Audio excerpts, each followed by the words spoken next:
سورہ نور میں آغاز جو ہوا ہے سورہ نور کا وہ سب کو معلوم ہے. زنا کی کیا حد ہے، سزا کیا ہے. غیر شادی شدہ زانی یا زانیہ اس کی سزا 100 کوڑے، اور اگر کوئی الزام لگائے اور ثبوت پیش نہ کر سکے، 4 گواہ نہ لا سکے، تو قذف کی حد کیا ہے، 80 کوڑے. اس کے بعد اصل میں جو زنا کا سد باب کرنے کے لیے احکام ہے وہ آئے ہیں.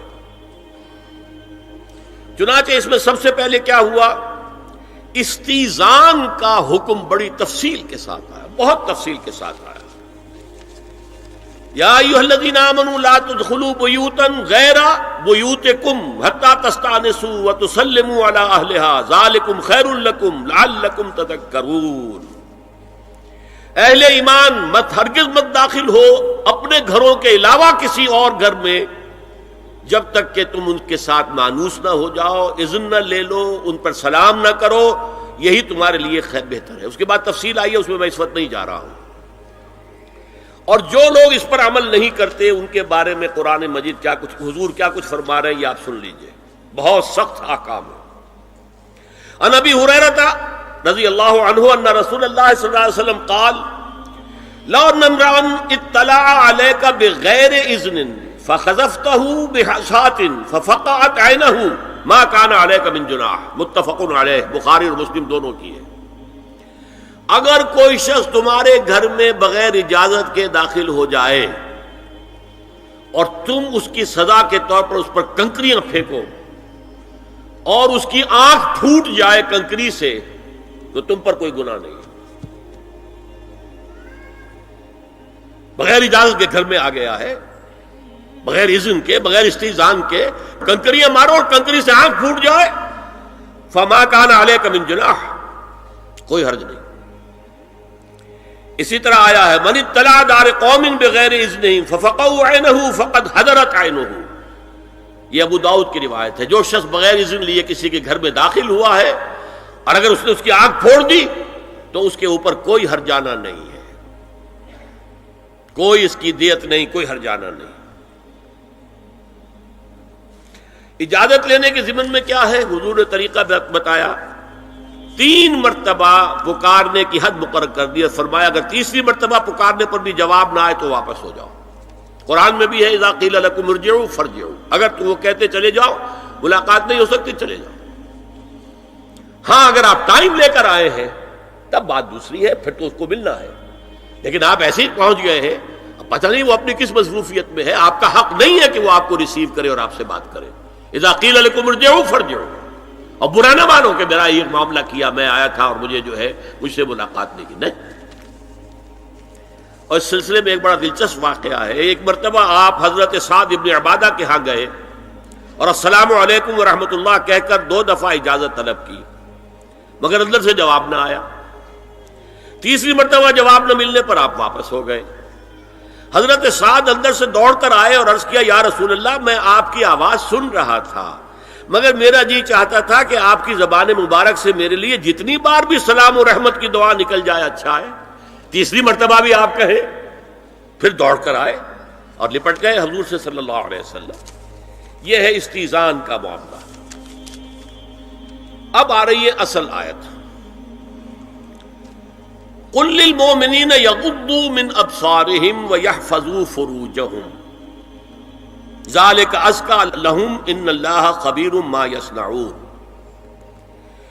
وقل للمؤمنات یغضضن من ابصارہن ویحفظن فروجہن ولا یبدین زینتہن الا ما ظہر منها وَلْيَضْرِبْنَ بِخُمُرِهِنَّ عَلَى جُيُوبِهِنَّ وَلَا يُبْدِينَ زِينَتَهُنَّ إِلَّا لِبُعُولَتِهِنَّ أَوْ آبَائِهِنَّ أَوْ آبَاءِ بُعُولَتِهِنَّ أَوْ أَبْنَائِهِنَّ أَوْ أَبْنَاءِ بُعُولَتِهِنَّ أَوْ إِخْوَانِهِنَّ أَوْ بَنِي إِخْوَانِهِنَّ أَوْ بَنِي أَخَوَاتِهِنَّ أَوْ نِسَائِهِنَّ أَوْ مَا مَلَكَتْ أَيْمَانُهُنَّ أَوِ التَّابِعِينَ غَيْرِ أُولِي الْإِرْبَةِ مِنَ الرِّجَالِ أَوِ الطَّفْلِ الَّذِينَ لَا يَظْهَرُوا عَلَى عَوْرَاتِ النِّسَاءِ وَلَا يَضْرِبْنَ بِأَرْجُلِهِنَّ لِيُعْلَمَ مَا يُخْفِينَ مِنْ زِينَتِهِنَّ وَتُوبُوا إِلَى اللَّهِ جَمِيعًا أَيُّهَا الْمُؤْمِنُونَ لَعَلَّكُمْ تُفْلِحُونَ. یہ لمبی آیت ہے.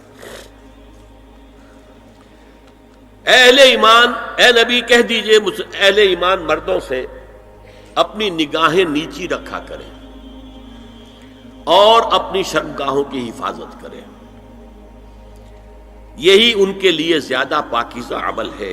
ان اللہ خبیر بما یصنعون، اور جو کچھ وہ کر رہے ہیں اللہ اس سے واقف ہے۔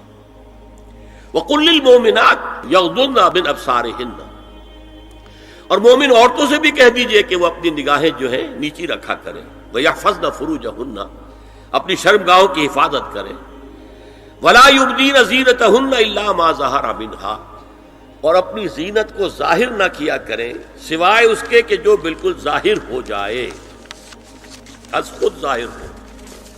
دیکھیے سب سے پہلے میں آپ کو بتا چکا ہوں کہ یہ گھر کے اندر کا پردہ ہے۔ نگاہیں نیچی رکھنا گھر کے مرد بھی اور گھر کی عورتیں بھی، یہ کیوں کہا گیا؟ آج آپ کے علم میں نہیں ہوگا انسیسٹ کس قدر تیزی سے پھیل رہا ہے مغرب کے اندر۔ انسیسٹ کہتے ہیں باپ کا اپنی بیٹی سے ملوث ہو جانا، ماں کا اپنے بیٹے سے ملوث ہو جانا، بہن بھائیوں کا آپس میں زناکاری کرنا، یہ انسیسٹ کہلاتا ہے۔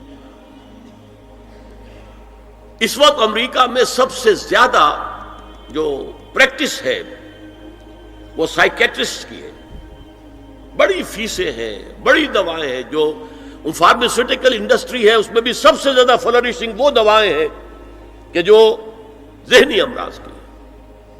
اور مجھ سے وہاں کئی سائیکیٹرسٹ نے کہا ذہنی امراض کا سب سے بڑا سبب انسیسٹ ہے۔ بیٹی سے زنا کیا ہے باپ نے، بیٹی کے دل پر جو داغ لگ گیا ہے اس کا دماغی توازن ٹھیک نہیں رہتا۔ بہن سے زنا کیا بھائی نے، اور یہ نہ سمجھیے کہ آپ کے ہاں نہیں ہو رہا، یہ وبا آ چکی ہے۔ کہیں آپ نے اخبار میں پڑھا ہوگا بیٹی نے جا کر تھانے میں خبر دی کہ باپ نے میرے ساتھ یہ حرکت کی۔ یہ ساری چیزیں آج ہو رہی ہیں ہمارے یہاں، اس لیے کہ جب زنا کے جو دواعی ہیں، داعیات ہیں، جو زنا کی ترغیب ہے وہ پھیلی ہوئی ہوگی، عام ہوگی، تو راستے نکالے گا۔ گھروں میں مرد بھی اپنی نگاہیں نیچی رکھیں۔ کیا مطلب؟ باپ بھی اپنی بیٹی کو گھور کر نہ دیکھے، بیٹی بیٹی ہے، لڑکی ہے۔ جوان بھائی بھی اپنی جوان بہن کو گھور کر نہ دیکھا۔ نگاہیں نیچی رکھو۔ یہ نگاہیں نیچی رکھنا بازار میں چلتے ہوئے نہیں ہے، وہ تو سوسائڈ ہو جائے گی، موت آ جائے گی، کوئی گاڑی آپ کو روک دے گی۔ یہ گھر کے اندر ہے، اور اس لیے ہے کہ بہرحال باپ مرد ہے، بیٹی عورت ہے۔ میں نے آپ کو فرائیڈ کی بات بتا دی ہے، وہ تو کہتا ہی ہے کہ باپ اگر محبت بھری نگاہ بیٹی پر ڈال رہا ہے اس میں سیکس ہے، سیکس کا جذبہ ہے۔ اگر ماں بیٹے پر محبت بھری نگاہ ڈال رہی ہے تو سیکس ہے، ایڈیپس کمپلیکس مشہور ہے اس کا۔ لیکن اپنی جگہ یہ ہے کہ باپ مرد ہے، بیٹی عورت ہے، بھائی مرد ہے، بہن عورت ہے۔ لہذا گھروں کے اندر بھی اپنی نگاہوں کو نیچا رکھو۔ میں آپ کو قول سنا چکا ہوں مولانا فراہی کا۔ اصلاحی صاحب نے کہا جب مولانا فراہی نے مجھ سے یہ کہا کہ اصل میں سورہ احزاب میں گھر کے باہر کا پردہ ہے اور سورہ نور میں گھر کے اندر کا پردہ ہے، تو کہتے میری آنکھیں کھل گئیں اور چابی مل گئی، کلید مل گئی ان آیات کو سمجھنے کی، ان کی اصل پس منظر کو، حقیقت کو جاننے کا راستہ کھل گیا۔ تو یہ جو ہے غض بصر، یہ باہر کے لیے نہیں ہے، یہ گھر کے اندر کے لیے ہے۔ بیٹی کا آخر جوان ہو رہی ہے، اس کے سینے کے اوپر کچھ ابھار آ رہا ہے، اس کو گھور کر مت دے، نگاہ نیچی کرو۔ قل للمؤمنین یغضوا من ابصارہم ویحفظوا فروجہم ذلک ازکی لہم ان اللہ خبیر بما یصنعون۔ نوٹ کر لیجئے کہ یہ کہاں ہو رہا ہے؟ گھر میں داخلے کے بعد۔ گھر میں داخلہ اجازت سے، اور داخلہ ہوگا صرف محرموں کا، گھر کے اندر جو ہے وہ نامحرم تو نہیں آئے گا۔ یہ میں آگے بیان کر رہا ہوں۔ وَقُلْ لِلْمُؤْمِنَاتِ يَغْضُضْنَ مِنْ أَبْصَارِهِنَّ وَيَحْفَظْنَ مِنْ فُرُوجِهِنَّ، اور کہہ دیجئے مومن عورتوں سے بھی کہ وہ بھی اپنی نگاہیں جھکا کر رکھیں اور اپنی شرمگاہوں کی حفاظت کریں۔ وَلَا يُبْدِينَ زِينَتَهُنَّ إِلَّا مَا ظَهَرَ مِنْهَا، اس ٹکڑے پر بڑا قیل و قال ہے جدید مفکرین اور جدید دانشوروں نے کہ وہ اپنی زینت ظاہر نہ کرے سوائے اس کے جو خود ظاہر ہو جائے. وہ کہتے ہیں اس میں چہرہ بھی شامل ہے، اور جب چہرہ شامل ہے تو اس کا مطلب چہرے کا پردہ نہیں ہے. لا حول ولا قوت الا باللہ. آپ کو بہت سے حضرات نے وہ پڑھی ہوگی بحث جو جنگ میں ہو گئی تھی. ایک صاحب وہ انسٹیٹیوٹ آف پالیسی اسٹڈیز اس کے اسکالر ہیں، ریسرچ کا، انہوں نے لکھ دیا کہ الا ما ظہر منہا میں چہرہ ظاہر ہے، شامل ہے، لہذا پردہ نہیں ہے. اور ارشاد احمد حقانی صاحب نے بھی زوردار اس کے اوپر جو ہے وہ تائید لکھ دی، اور گویا کہ کہا کہ اب تو مسئلہ ہی طے ہو گیا. جب ایک ریسرچ اسکالر کہہ رہا ہے تو یہ مولوی ملاٹے جو کہتے پڑھتے ہیں کہ یہ عورت کا جو چہرے کا پردہ ہے، یہ تو بات ختم ہو گئی. The matter is clutched. میں نے صرف ایک جواب دیا کہ اس شخص نے جو بڑا ریسرچ اسکالر تھا، پہلے یہ لکھا ہے کہ سورہ نور کی ان آیات میں سطر کے احکام آ رہے ہیں، تو پھر یہاں پردے کا چہرے کا معاملہ کیا ہو؟ سطر میں تو پردہ چہرہ شامل نہیں ہے. محرموں سے پردہ کیا ہے؟ محرموں سے، اس کا نام سطر ہے. عورت کا پورا جسم سطر ہے سوائے چہرے کی ٹکیا اور یہ ہاتھ اور یہ پاؤں، بس. کیا مطلب ہے؟ بھائی بھی نہیں دیکھ سکتا بہن کے جسم کا کوئی اور حصہ، باپ بھی نہیں دیکھ سکتا بیٹی کے جسم کا کوئی حصہ. یہ سطر ہے. سطر محرموں سے پردہ ہے. اس سے آگے صرف شوہر یا حسب ضرورت طبیب، سرجن، بس. یہ محرموں کا پردہ. گھر میں عورت رہے گی تو سطر کے ساتھ رہے گی. محرم آئیں گے، چچا اس کا محرم ہے، آئے گا، لیکن وہ بھی تو مرد ہے نا. چہرہ تو نہیں ڈھانپے گی اس لیے کہ محرم ہے، لیکن باقی جسم سطر. عورت کا پورا جسم سطر ہے سوائے چہرے کی ٹکیا. بال بھی سطر میں شامل ہے. سر پر وہ سکارف جو آج کل بنا ہوا ہے، بہت بڑا مسئلہ، انہوں نے چہرے کو نکال دیا، صرف سکارف سمجھا ہوا پر حجاب کہتے ہیں. حالانکہ وہ حجاب پورا تو نہ ہوا، وہ صرف ایک حصہ ہے، لیکن ایک حصہ صحیح ہے. سر کے بال جو ہے وہ چھپے ہونے چاہیے، یہ سطر میں شامل ہے. چہرے کی ٹکیا ہے جو سطر سے باہر ہے. ہاتھ ہے پہنچوں سے باہر، اور پیر ہے ٹخنوں سے نیچے، بس. اللہ اللہ خیر. تو فرمایا ما ظہر منہا من زینتہن میں الا ما ظہر منہا میں کیا کیا چیزیں آ سکتی ہیں. دیکھیے، اگر عورت پوری کی پوری برقعے کے اندر ملبوس ہے، چہرے پر بھی نقاب ہے، آنکھوں کے آگے بھی یا جالی ہے یا کوئی چشمہ ہے، تو پھر بھی اس کے حسن کا ایک حصہ وہ ہے جو ظاہر ہے. اگر طویل القامت ہے، قد و قامت، یہ حسن کا حصہ ہے کہ نہیں؟ وہ کہاں چھپائے گی؟ اور غالب نے جو شعر کہا ہے، تیرے سرو قامت سے ایک قد آدم قیامت کے فتنے کو کم دیکھتے ہیں. سرو قد عورت. اسی طرح جسم سے ڈول ہے، اکیرا بدن ہے، یہ تو نہیں چھپے گا. عورت موٹی ہے، کیسی ہے، جسم جو غیر متناسب ہے، یہ تو نہیں چھپے گا. متناسب ہے اعضاء، قداور ہے، اکیرا بدن ہے. یہ ہے وہ چیزیں کہ جو حجاب کے سلسلے میں ما ظہر منہا، یہاں ہو رہا ہے کہ جو سطر کے سلسلے میں ہے ما ظہر منہا زینت کا، اور وہ چہرہ ہے. لیکن اب اس میں ایک اور بات، وَلْيَضْرِبْنَ بِخُمُرِهِنَّ عَلَى جُيُوبِهِنَّ، یہ بھی گھر کے اندر کی بات ہو رہی ہے. چونکہ میں پہلے بتا چکا ہوں، جلباب ہوتا تھا جب گھر سے باہر نکلتی تھی عورت، تو وہ اپنی چادر لپیٹتی تھی اپنے گرد، چہرہ نہیں ڈھانپتی تھی.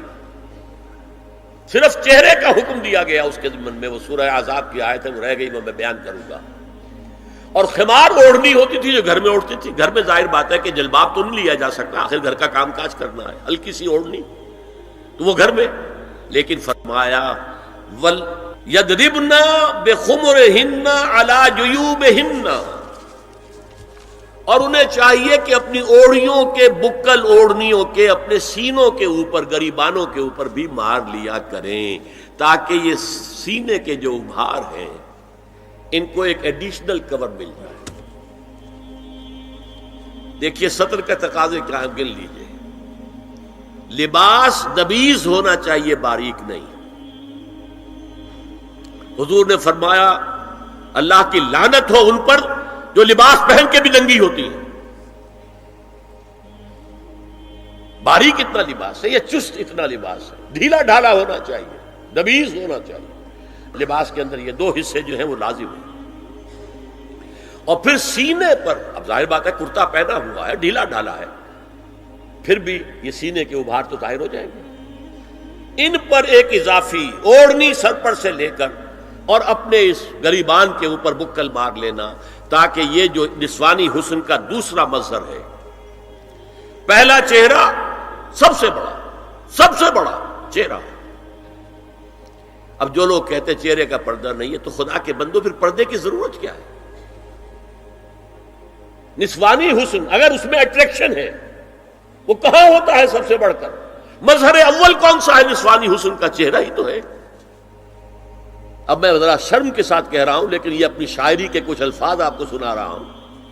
یہ لب لعلین کہاں ہوتے ہیں؟ چہرے پر ہوتے ہیں یا کہیں اور ہوتے ہیں؟ یہ عارض گلگوں یہ کہاں ہوتے ہیں؟ چہرے پر ہوتے ہیں یا کمر میں لگے ہوتے ہیں؟ یہ چاہے زقن، تھوڑی میں اگر کچھ کھڈا پڑا ہوا ہو، چاہے زخم.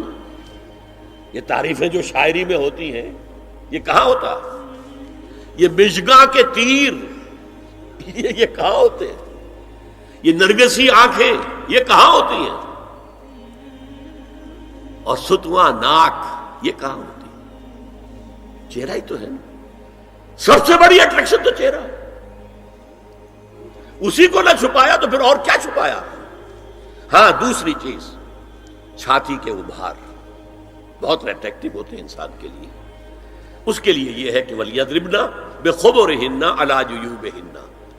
کرتا بھی نبیذ کپڑے کا ہو، کرتا جو ہے ڈھیلا ڈھالا بھی ہو، شلوار اور نبیذ تر کپڑے کی ہو، ڈھیلی ڈھالی ہو، اور اوڑھنی کا بکل جو ہے اپنے سینے پر مار لیا جائے. اب اس کے بعد فرمایا وَلَا يُبْدِينَ زِينَتَهُنَّ إِلَّا لِبُعُولَتِهِنَّ. اب یہاں یہ زینت کا لفظ آ رہا ہے چہرے کے لیے، اور چہرے ہی میں کچھ سنگھار بھی ہوتا ہے. کوئی سرما لگایا ہوا ہے، فرض کیجئے کسی اور طرح کا کوئی زیور پہنا ہوا ہے، گلے میں پڑا ہے، کانوں میں بندے ہیں وغیرہ وغیرہ. یہ زینت چہرہ اور اس کے ساتھ کوئی بناؤ سنگھار کا معاملہ جس کی کہ حضور صلی اللہ علیہ وسلم نے تلقین کی ہے. عورت کو گھر میں بن سور کر رہنا چاہیے، شوہر کے لیے ایٹریکٹیو رہنا چاہیے. خاص طور پر شوہر جب آنے والا ہے شام کو دفتر سے، اس وقت عورت جو ہے بن سور کر رہے ہیں. اس لیے کہ اصل مقصد کیا ہے؟ جتنی بھی انسان میں سیکشول انرجی ہے وہ مرکوز رہے شوہر اور بیوی کے درمیان. یہ فلسفہ ہے.